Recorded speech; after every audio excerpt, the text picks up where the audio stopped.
The other day, Esther was enjoying cleaning up some resistance in her own experience on a specific topic. And she was using a process that we've been teaching for quite a long while called a focus wheel. And the focus wheel is used to increase momentum. It is used to pick a topic that you would like to make dominant and increase the vibration of it, which is what makes it dominant. So the focus wheel works like this. You're observing life, something that you observe could be improved, and you recognize it. So you sit with the intention of improving your vibration on a subject. So you start with where you are. Such and such sucks. And then, as always, when you know what you don't want, for just a flash you know what you do want. So on the other end of that stick is a clearer than usual picture of what you do want. I know I don't want this, I would prefer this. So in the center of a page, Esther always draws a big circle, and she writes a positive statement that right now is not dominant within her at all. In fact, the opposite of it is dominant within her. That's why she's doing this. It's something that she intends to make more dominant because she is going to focus on it for a little while and allow it to become more dominant. You following? So she writes this in the center, and then she tries to think of things that are easy to think of, the support center circle of intention. And it's pretty easy. First one comes sort of hard, but then she gets rolling, and she'll write the first and the second and the third and the fourth and the fifth and the sixth, and sometimes she'll just fill a whole page in all around. Sometimes you can hardly see anything left on the page. It's just writing everywhere. Sometimes the momentum becomes so fast that she finds what she has written in the center to be dominant in this moment. She changed what was dominant to something else. We call that deliberate creating. It's fun to clean up vibration. However, cleaning up vibration, just the idea of cleaning up a vibration has resistance in it because there's something to clean up. And when you focus too long or too hard on what you're cleaning up, you make it dominant. You can do so many focus wheels on something that bothers you that you can make that thing that bothers you dominant. You getting the sense of what we're talking about? We love you so much. That's what humans do. You try so hard to get it right. You want so much to be good at what you do that you are so often in your quest for rightness or goodness or improvement actually activating the other end of the stick without even knowing you're doing it. Well, that's what Esther was doing. She was working so hard on cleaning up a vibration that she had been aware of that keeps rearing its ugly head, that while she was going through the motions and actually slightly improving the way she feels, overall, too much focus wheeling on the same subject over and over again was making what she didn't want dominant. Can you follow this a little bit? And can you put it in the category of trying too hard? So something very wonderful happened to Esther during this process. Right in the middle of the process, she grew weary of the subject. Sort of like sitting and looking through the catalog too long. Has that ever happened to you? Seemed like a good idea. Ooh, I'd like that, and I'd like that, and I'd like that. But after about 25 catalogs, you just want to vomit. Too much. You know what we're talking about.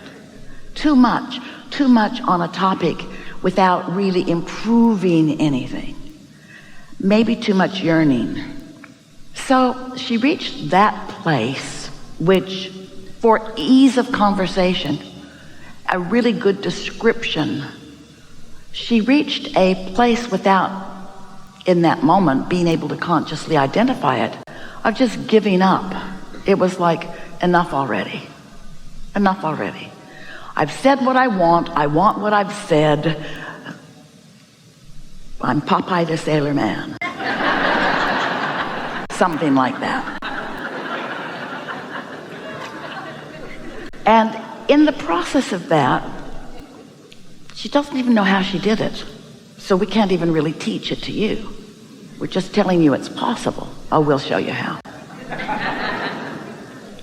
Esther fast forwarded into an uncluttered space of pure desire. And the thought that came to her mind was, if I could have this any way I wanted, if I were starting all over with this, if I were starting completely over with this, what would I choose?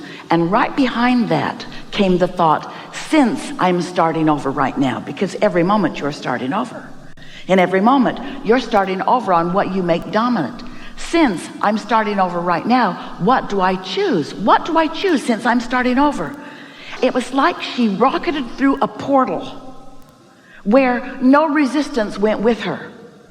She was free of the focus wheel, free of trying to clean stuff up. She went into a sort of dream state, a sort of state of, since I get to choose whatever I want, what do I choose? She was free of now reality and just in a dream state of, what would I choose about this? Well, I would choose this, and I would choose this, and I would choose this, and I would choose this. She was breathless. And the reason that we're telling this to you is because it was so obvious to Esther, the difference between trying to clean up a vibration and just starting fresh on a subject where there's nothing to clean up, and allowing yourself to go right to where you want to be. So we want to talk to you about vibration and momentum, and about where you stand, and about how through life you have sent all of these vibrational rockets forward, which have become the vibrational version of who you are. And the vibrational version of who you are, it's such a real thing. We called it vibrational reality for a while. We gave it a name, the Vortex, wrote 2 books about it, because we want you to feel the bigness and the realness and the wholeness of it. But most of all today, we want you to feel the resistance freeness of it. We want you to feel the sweetness of it, the niceness of it, the love of it, the bigness of it, and most of all, the power of it, because there's no resistance in it. There's resistance when you try to get to it, but when you just know that it exists and don't try to justify going to it, it will call you to it when you are least expecting it. We want you to give up the struggle of improving yourself and accept the perfection of who you are, which makes us want to talk to you about who you were before you came into this physical body. Pure, positive energy. Why you came. Because you're good and you know it, and you wanted the experience of experiencing contrast for the purpose of giving off rockets of desire, for the purpose of becoming vibrationally more, so that the more that you are could call you forward, so you could feel the freshness of creation. We want you to let go of the bonds, the binding, the clutching, the resistance of what is, just for a little while we're chewing together today, and at least accept the existence of a fresh, non-resistant you, who you get glimpses of all the time. You see it in the animals that are frolicking, or the children who are frolicking, and you see it in yourself, while not so often, when you frolic. You experience it when you just throw your head back and laugh hard at something. You know it when you are in a state of appreciation. But what we are getting at is, usually you get there because of something that you've observed that you can't control very well. We want you to get there because you've decided to make that dominant. Because you've decided to make happy dominant, because you've decided to make the evolved you dominant, because you've decided to make feeling good dominant, because you've decided to make love dominant. The other morning, Esther had been watching television before she went to bed, And when she woke up, the first thought in her mind was, I hate that person. It was a person on television, an easy to hate person. And because she was so new into the day and didn't have much momentum going, we said to her, and she heard us, hate is hate. Hating somebody is hating. There's just no excuse for it. There's no excuse for it. You want to make hate dominant? Then watch television.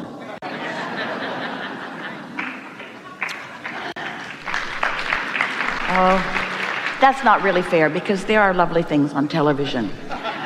But you're not ready for it yet. You got a lot to make dominant before you ever turn it on again. So, we're eager to talk with you about whatever matters to you. We want you to recall with us today that you were source energy before you came into this body, and the larger part of you still is. And while you've been here sifting and sorting and launching rockets, you have evolved as that soul being. And the vibrational part of you has become so much more than it was when you first got here in this body. And you are not ever going to be happy unless you are up to speed with that becoming. You got to keep up with your own evolution. You cannot let what is hold you back. And what is will hold you back. What is holding you back, because you're observing what is. It's full of vibration. You activate vibration of what is. You practice vibration of what is, and you do not allow yourself to move toward what you really want, because what is dominant in your vibration. Now you want to say, we know you do, we can hear you all over the room, well, isn't it logical that what is would be dominant? I can see it and hear it and smell it and taste it and touch it. Yeah, we get it, because you've made what you're seeing and hearing and smelling and tasting and touching the reality that is most important. But we want you to realize that in this reality, there are life-affirming things and there are life-depleting things. There are things that make you feel love, and there are things that cause you to feel hate. There are things that are uplifting and praiseworthy, and there are things that are not. And you have choices that you are not making because you've got dominant thoughts that are holding you back. We've enjoyed this interaction immensely. So as we are chewing together today, it's our desire that you bring yourself to this chair, or you bring yourself to this conversation from the chair you're sitting in, and that together we make dominant the things that you've chosen through life that are, in the greater scheme of things, dominant. You are the creator of your reality. Sometimes we ask, why are you here? What did you come for? And sometimes people come because there's something specific that they want to make happen in their life. I want to live in a different place, or I want to be in a happy relationship, or I would like more money in my life so that I can have more freedom, or I would like more rewarding work, or I would like to have more freedom in my day. There are very specific things or needs that you come wanting.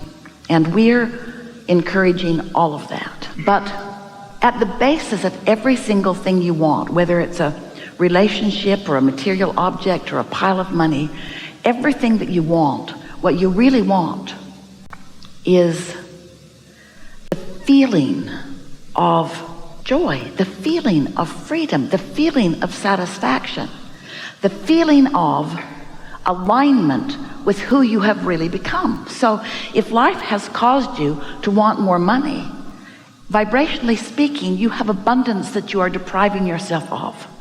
If life has caused you to want an improved relationship, vibrationally speaking, you are pinching yourself off from the relationship improvement that you want. And the reason that you're doing it is not because you're a masochist, and it's not because you're not wise, and it's not because you're not capable. It's because you've been lured by what is into a vibrational pattern that won't let you change.